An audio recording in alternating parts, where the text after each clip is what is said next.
That sound still sits in my chest like a piece of shrapnel. Not gunfire, not an explosion, but that clean, nauseating crack of bone on concrete. A sound my brain has filed right next to every firefight I ever walked away from.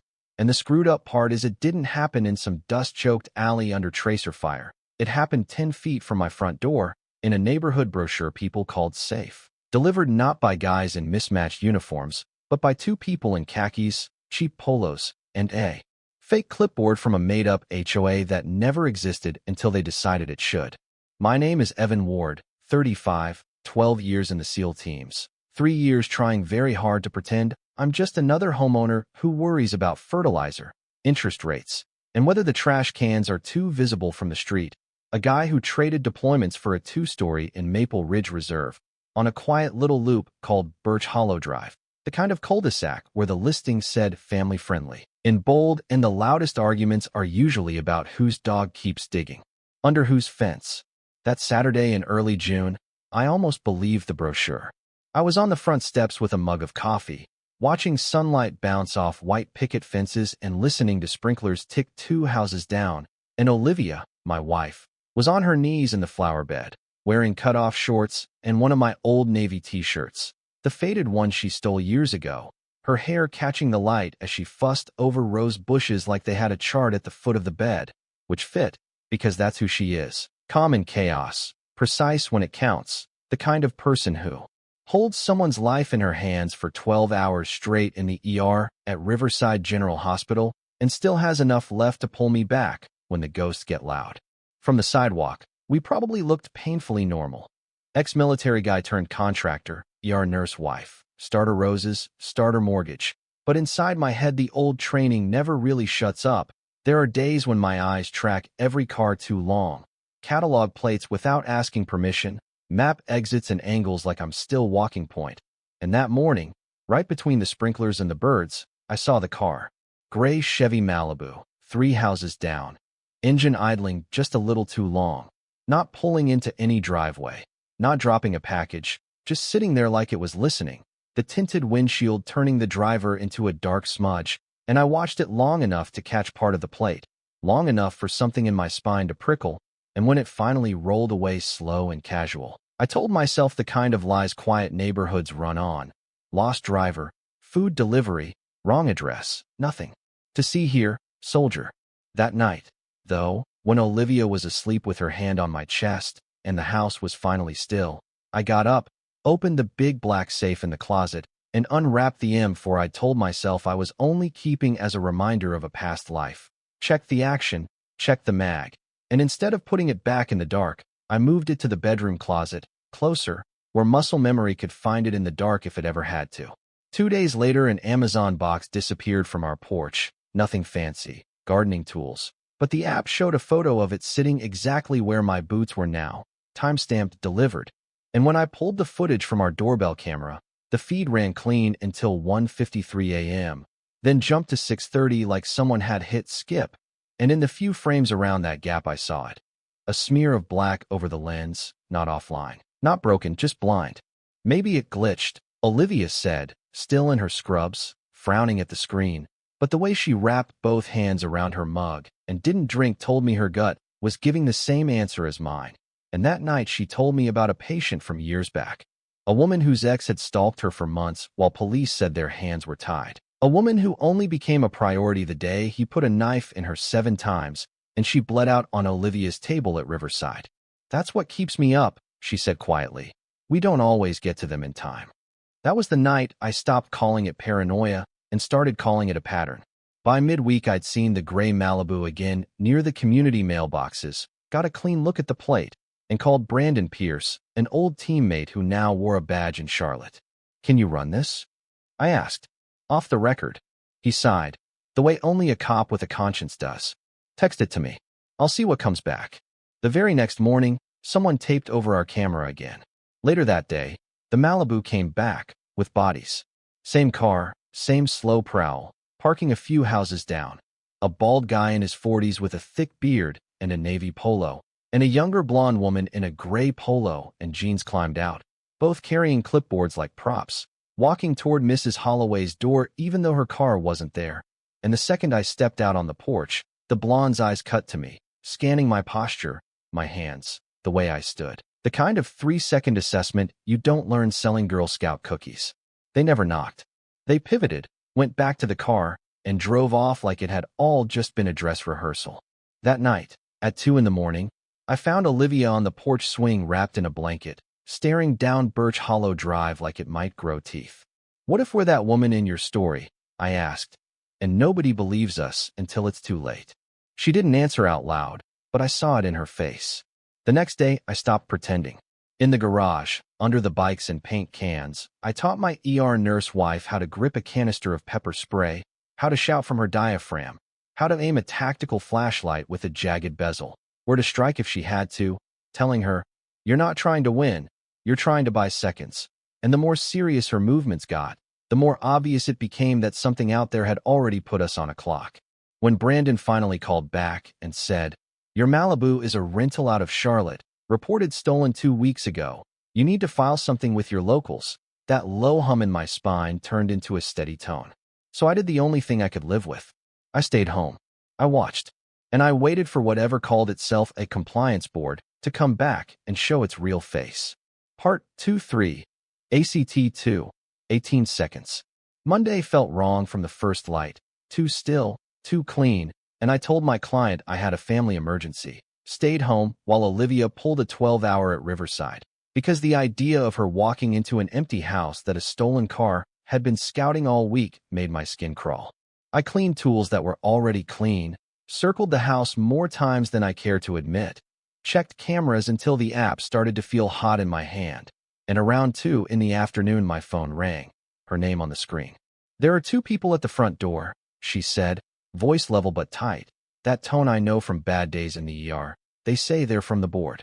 My pulse went ice cold. "Do not open that door," I said, already grabbing keys. "Lock everything. I'm 5 minutes out." "They're not leaving," she whispered, and through the phone I heard it, 3 slow, confident knocks, like they had all day. I made that 4-minute drive in under 3, turned onto Birch Hollow, and saw the gray Malibu parked right in front of our house. Bold this time. The bald man and the blonde woman on my porch with their clipboards like they were selling cable packages instead of fear. I pulled in hard enough that gravel spat, stepped out, and walked up to the steps, every instinct screaming. "Can I help you?" I asked. The guy smiled a practice smile. "Afternoon, sir. We're with the Maple Ridge Compliance Board. We're just trying to resolve some exterior violations with your wife, so we don't have to issue fines." "You're impersonating something that doesn't exist," I told him. "You've been circling this house in a stolen car, and you're going to leave now."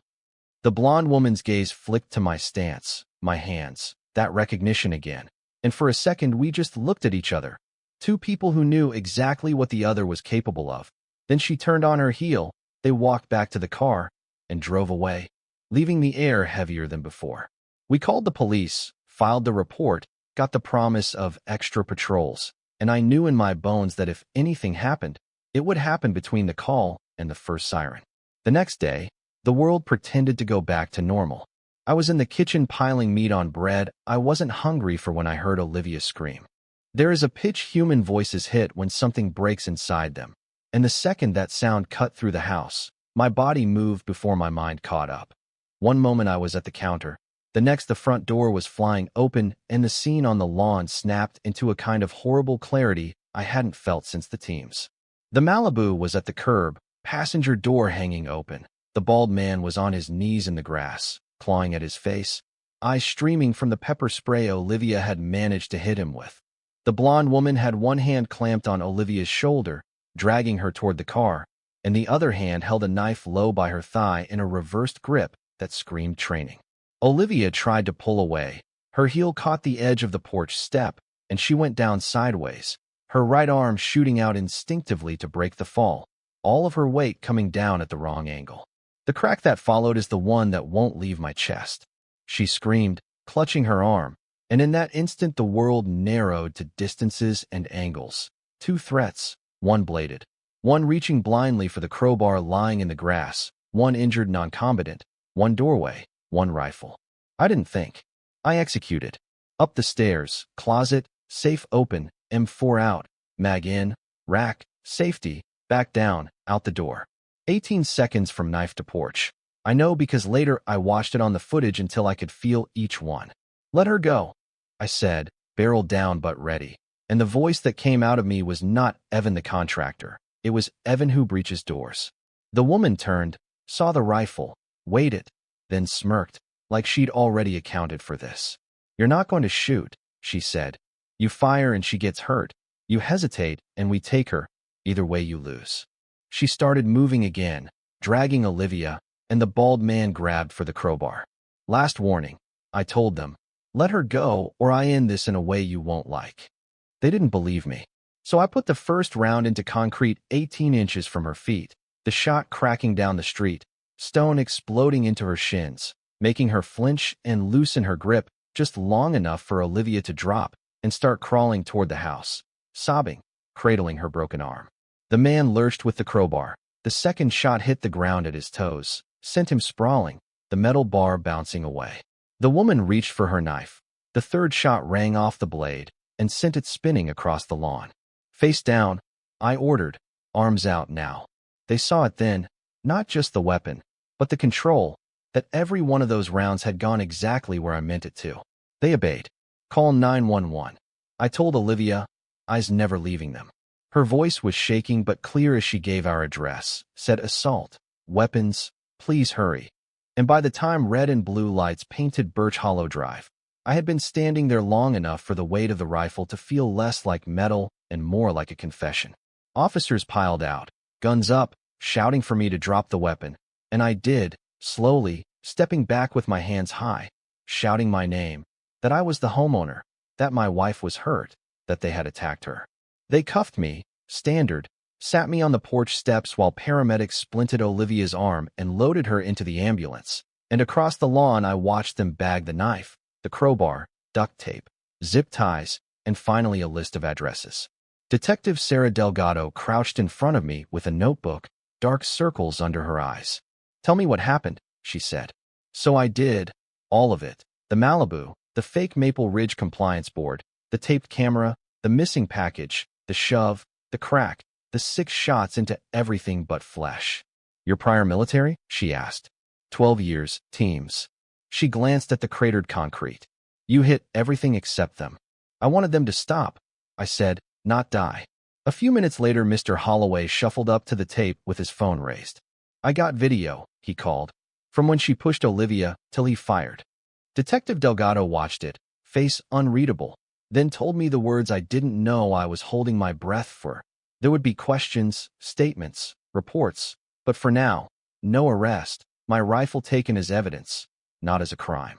At the station, under buzzing lights, Sergeant Mark Ellison laid out their names. Tessa Ward and Caleb Knox, long sheets of priors for home invasion, assault, identity theft, a stolen rental car, a trunk full of chloroform, tape, weapons, and 4 addresses in Maple Ridge Reserve with ours written neatly at the top. You didn't just protect your wife, he said. You stopped whatever they were about to do to 3 other families. It should have felt like victory. It felt like the weird, empty quiet that comes right after the last shot in a firefight, when your hands are still shaking and your brain hasn't caught up. Part 3-3, ACT 3, verdict, scars, and the sign. 3 weeks later, we were sitting on a hard wooden bench in Redford County Courthouse, Olivia's arm in a fresh cast, my hands empty, watching 12 strangers file into a jury box while the DA, Daniel Hart, played Mr. Holloway's video on a screen the whole room could see. The shove, the fall, the crack, the knife, my voice, the shots into concrete, all of it on repeat, backed up by the stolen car, the fake board, the taped camera, the bag of tools from the trunk, and the list of 4 homes that had never signed up for any of this. The defense tried to twist me into the problem, a combat vet with an assault rifle in a quiet subdivision, primed to overreact. But the timestamps, the neighbors' footage, and Tessa's record of doing this in other cities made the story stubborn. And when the attorney finally asked, "Why didn't you shoot them directly, Mr. Ward?" I heard the room get quiet in that way courthouses do. Because I didn't want bodies in my yard, I said. I wanted my wife to get back up. The jury took less than 2 hours. Guilty on all counts. Judge Harold Whitman sentenced Tessa to 38 years, Caleb to 25, looked at us, and said he hoped it brought some measure of peace. And I nodded, because that's what you do when a judge looks at you. But peace wasn't a verdict. It was something I still hadn't figured out how to hold. In the months after, Olivia's cast came off, replaced by a thin white scar she rubs when she's thinking. She went back to the ER, I went back to my tools. And on the outside we looked like every other couple on Birch Hollow, waving at joggers, arguing about paint colors. But inside I was waking up at 2 a.m. with my heart sprinting, hearing not what happened, but what almost did. The version where I was 30 seconds slower, where the rifle jammed, where the Malibu doors slammed and taillights disappeared with her inside. One morning over cold coffee, she slid a card across the table, Dr. Naomi Clark, Trauma and Veterans. I can fix bones, she said softly. This part is above my pay grade. So I sat in Dr. Clark's office while she asked what scared me most about that day, and I told her the truth I hadn't said out loud. That part of me was afraid how natural it all felt, how good the clarity was in those 18 seconds, how much easier it was to be the weapon than the guy who shelves it. You're not broken, she said. You're grieving the man you thought you'd become. Therapy didn't make any of it disappear, but it made carrying it less like drowning and more like walking with a heavy pack. And somewhere around the 6-month mark, I drove to a lumber yard, bought a slab of white oak, and decided our house needed something more than a street number. In the garage, I planed and sanded and carved until 3 words sat deep in the grain. Protected, restored, home. We hung it on a Saturday morning, Olivia holding one end while Mr. Holloway steadied the ladder, the screws biting into the beam above the door. And when we stepped back onto the lawn, the sunlight caught the letters just right. That's exactly what you two did, Mr. Holloway said, snapping a picture for the whole street, even if they never know it. We stood there looking up at that sign on the house where everything almost changed, and Olivia slipped her hand into mine, fingers resting just below the scar on her arm. Do you still think about it? She asked. Every day, I said. But it's not just the fear anymore. It's this, the fact we're still standing here. When I sit on that porch now with my coffee, I still scan the street out of habit, but when my eyes drift up and catch those 3 words, I remember that home isn't a place untouched by bad things. It's the place you decide to defend, rebuild, and claim anyway. If this story of restraint, justice, and survival hits something in you, I'd ask you to support LULU Stories by subscribing, sharing, and dropping a comment about the moment that stuck with you the most, because these lines we draw between fear and courage, between law and conscience, they're not theoretical for a lot of families. And I'll leave you with the questions I still wrestle with on the quiet nights. In those 18 seconds on that lawn, where is the line between self-defense and going too far? Was I right to hold my fire, or does mercy like that gamble with the people you love most? When the system is slow and danger knocks wearing a fake smile and a polo shirt, how far are we allowed to go to keep our homes truly safe? And what would you have done on Birch Hollow Drive that day?